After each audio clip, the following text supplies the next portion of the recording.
You watered every single day, and the plant still wilted by August. Meanwhile, in Japan, gardeners have kept the same plants alive through brutal summers using a buried bottle that costs about $1. No timer, no sprinkler, no daily ritual. Here is the part that stings. The reason your plants keep dying is not too little water. In most cases, it is too much water given the wrong way. You have been feeding the top inch of soil while the roots underneath go thirsty and shallow. A buried bottle fixes this. It delivers water slowly deep down, exactly where the roots actually live. The Japanese have a word for this kind of patient root level watering. It is part of a quiet practice that goes back generations in household gardens across the country. And there is one version of this method, refined in the dry summer gardens of the Kansai region, that keeps a plant alive for 2 full weeks while you are away. By the end of this, you will know how to make it for the price of a bottle you are about to throw in the recycling. This works even if your plant is already struggling right now. So let me start where almost everyone gets it wrong. You think watering is about how often. It is not. It is about how deep. When you pour water on the surface of the soil, something happens that you cannot see. The water wets the top ½ inch, maybe an inch on a good day. Then the sun hits that wet surface and most of it evaporates before it ever reaches the root zone. On a hot afternoon, studies from agricultural extension programs have measured surface evaporation losses of more than half the water you apply. Half. You stand there with the hose feeling responsible, and half of your effort rises straight back into the air. But the deeper problem is what this teaches the plant. Roots are not stupid, they grow toward water. When the only water is at the surface, the roots come up to meet it. They stay shallow, they cluster in the top inch of soil, right where the heat is worst and the moisture vanishes fastest. So you create a plant that is permanently dependent on you. Miss one hot day, and the shallow roots cook. The leaves go limp by noon. You panic, you water more, and you make the shallow root habit even stronger. It is a trap, and most people stay in it for years. Here is the consequence nobody warned you about. A shallow-rooted plant cannot survive a single missed watering in summer. It has no reserve, no depth to pull from. You become a prisoner of your own watering can. 2 weeks of vacation becomes impossible. A single forgotten weekend becomes a funeral for the tomatoes. And the cruel irony is that the more diligent you are with surface watering, the worse the problem gets. You are training your plants to be weak.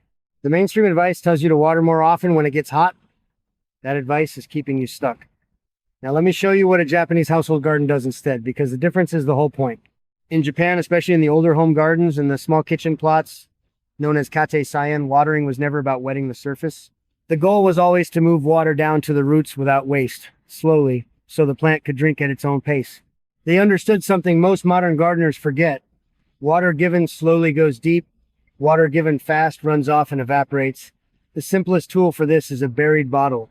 You take an ordinary plastic bottle, the kind that held water or tea. You make a few small holes in the lower half. You bury it next to your plant with the neck sticking just above the soil. You fill it with water, and then you walk away. What happens underground is the entire secret. The water does not gush out. It seeps. It moves through those tiny holes, a drop at a time, pulled out by the dryness of the surrounding soil. When the soil is wet, the water stops moving. When the soil dries, the water releases again. The bottle becomes a slow, self-regulating spring buried right at the root zone. This is the mechanism that changes everything. The soil itself controls the flow. Dry soil pulls harder. Wet soil pulls less. The plant gets a steady, deep supply that matches exactly what it needs, hour by hour, without you lifting a finger. The Japanese call this careful, intentional watering mizuyari, and in the traditional garden, it was treated as a craft, not a chore. Now the roots get the opposite signal from before. Instead of water at the surface, the water's 12 inches down. So the roots dive. They follow the moisture deep into the soil, where the temperature is stable and the heat cannot reach. You build a deep, strong root system that can survive days without attention, because it is drinking from a reserve far below the dangerous surface. This is the bottle the thumbnail promised. $1. Often free because you already own it. And it does what a $40 drip system does without the timer, the tubing, or the leaks. Let me give you the exact build, because the details matter and most people get them wrong. Take a plastic bottle, ideally one of the larger ones, around the size that holds 2 liters. Smaller bottles work for a single small plant, but a larger bottle means you refill less often. Wash it out. Leave the cap on for now. Now the holes. This is where people fail. They punch giant holes, and the water drains out in an hour, which defeats the entire purpose. You want small holes, pinprick holes. Use a heated needle or a thin nail. Make 6 to 10 of them, only in the bottom third of the bottle, the part that will sit deepest in the soil. The smaller the holes, the slower the release, and slow is exactly what you want. Then dig a hole right beside your plant, about 4 to 6 inches away from the main stem, so you do not damage the central root. Bury the bottle so that the holes sit down at root depth, roughly 8 to 12 inches deep, with only the neck and an inch of the body above the surface. Firm the soil around it so it makes good contact. That contact is what lets the soil pull the water out evenly. Fill it with water. Now here's a small trick that controls the speed. If you screw the cap on loosely, the water releases more slowly because air cannot rush in to replace it. If you leave the cap off, it releases faster. On brutally hot days, leave it slightly loose. In cooler weather, tighten it a touch. You are tuning a tiny underground faucet with nothing but a bottle cap. One large bottle like this will keep a single tomato plant or pepper plant watered for 3 to 5 days in normal heat. Cluster 2 bottles around a thirsty plant, and you can stretch that to a full week or more. This is how Japanese gardeners and home growers all over the world keep plants alive through vacations, through heat waves, through the days when life gets too busy to water. And it costs you nothing but a bottle you were going to throw away. Now I need to stop and say something clearly about a popular product, because the internet is full of bad advice on this one. Those little watering globes, the pretty glass and plastic spikes you push into the soil, sold in every garden aisle and all over the shopping sites. People love how they look. People keep buying them, and they are mostly a disappointment. Here's why they fail. They hold a tiny amount of water, often less than a cup. They empty in a day or less in real summer heat. The narrow stem clogs with soil constantly, so half the time they are not releasing anything at all and you do not even know it. And they release water near the surface, in the top few inches, which trains those same shallow roots we are trying to escape. You pay $10 or $15 for a decorative object that does the opposite of what you need. Honestly, just skip them. A buried bottle holds 5 to 10 times more water, releases it deep where the roots want it, and costs nothing. The globe is designed to be pretty on a windowsill. The bottle is designed to keep a plant alive. Those are not the same goal. The same warning goes for the cheap battery timer and hose kits. They promise hands-off watering, and for a few weeks they deliver. Then the battery dies in the heat, or the connection drips all night and floods one pot while another goes dry, or the cheap plastic valve cracks in the sun. You come home to either a swamp or a graveyard. The buried bottle has no battery, no valve, and nothing to break. It cannot fail in the night because it has no moving parts at all. Now, I know what some of you are thinking. You do not have a big garden. You have a balcony, a few pots, a windowsill, maybe a single tomato in a container by the back door. You are assuming this method is for people with real garden beds. It is not. This next part is built specifically for you. And in some ways, the bottle works even better in a pot. In a container, water is your biggest enemy and your biggest waste. Pots dry out fast because they are surrounded by hot air on every side. So you water in the morning, and by afternoon, the pot is bone dry and the plant is drooping over the rim. For a container, you do not need a giant bottle. Use a smaller one, the size that holds a single serving of water. Make just 3 or 4 pinprick holes.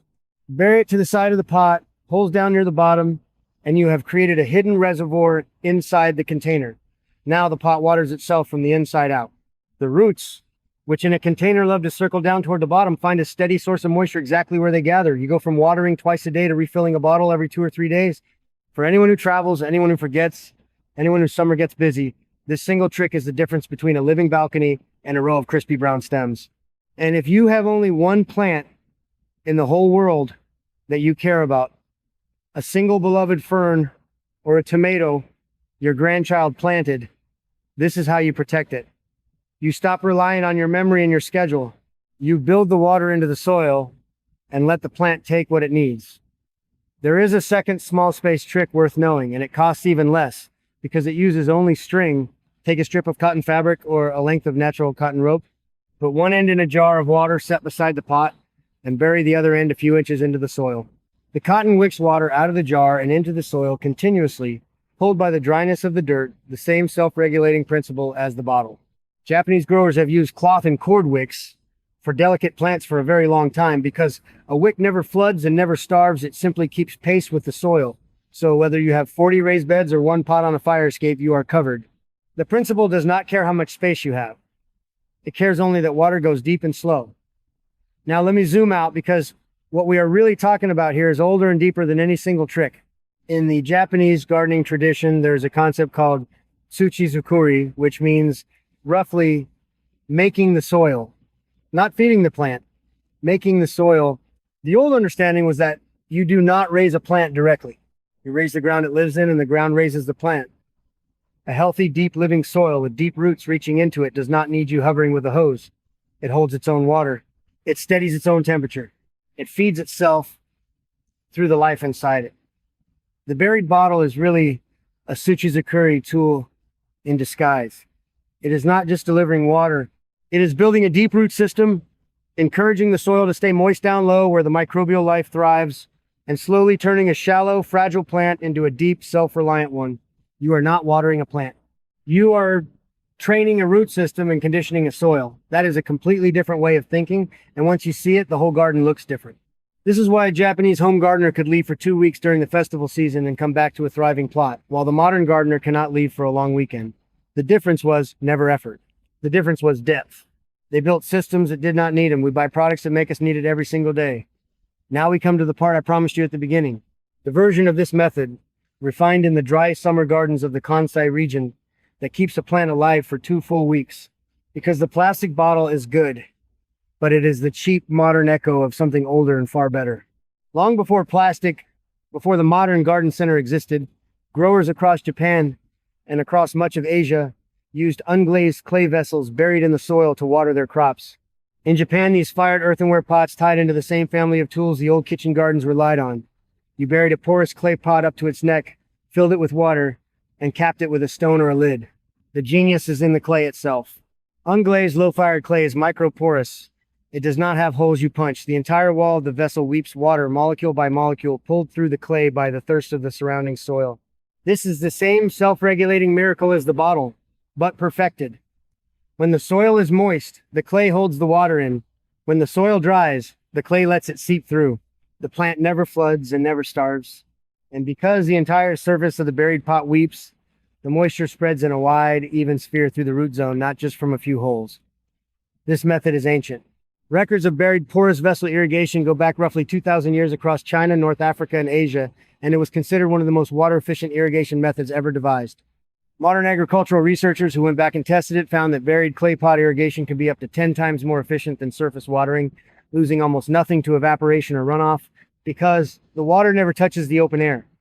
10 times. That is not a small improvement. That is the difference between watering once a day and watering once every 2 weeks.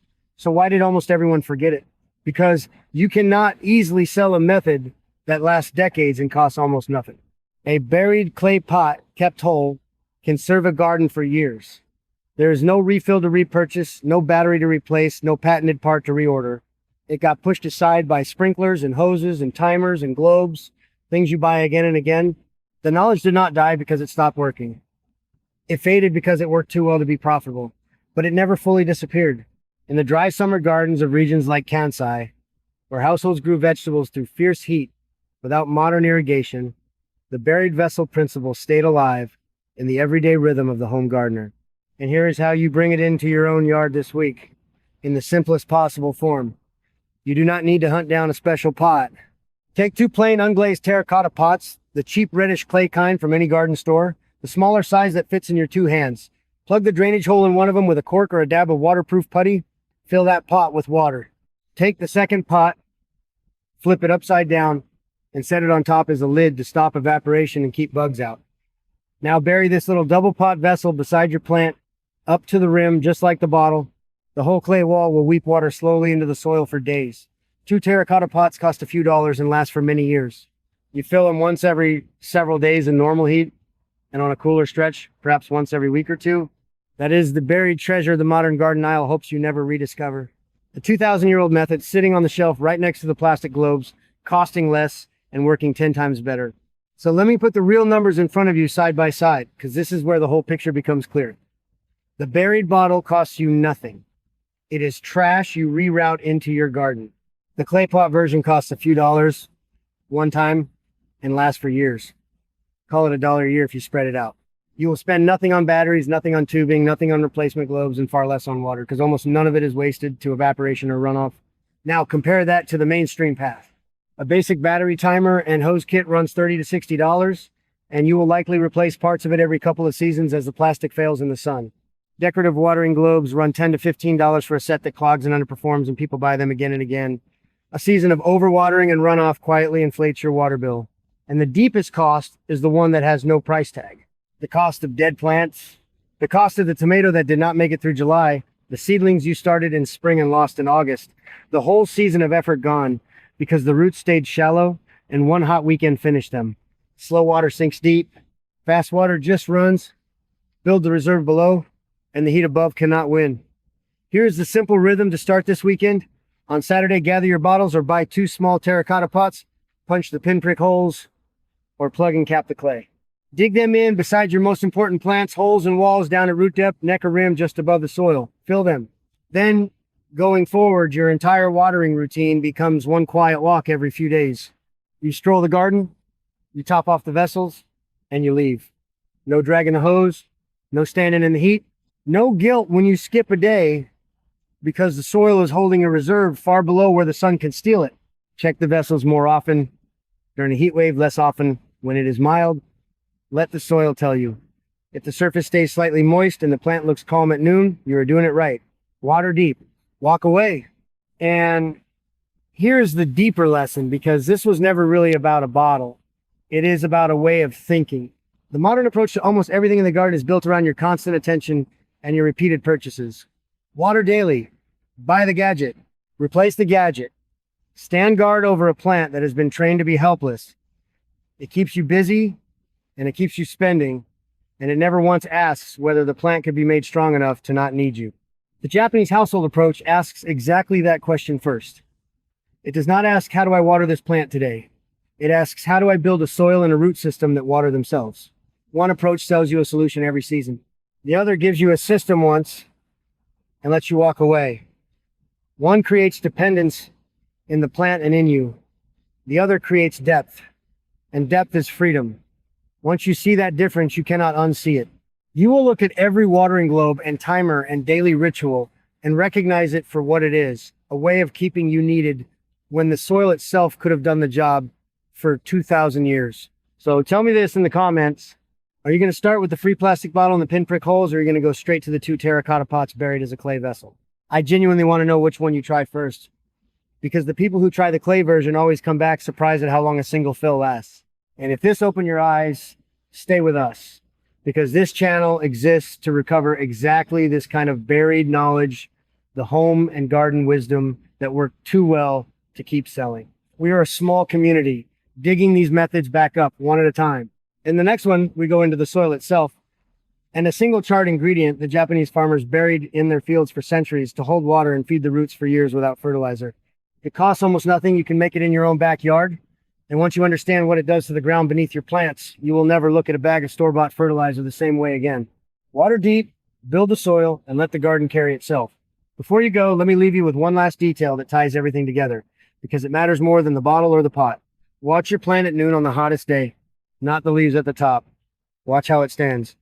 A deep-rooted plant holds steady when the sun is at its worst, because it is drinking from below where the heat cannot reach. A shallow plant wilts and begs. That single observation tells you everything about the roots you cannot see. So build the reserve down low, bury the water where the heat never goes, fill it on a slow walk every few days, and let the plant grow strong enough to forget you were ever holding the hose.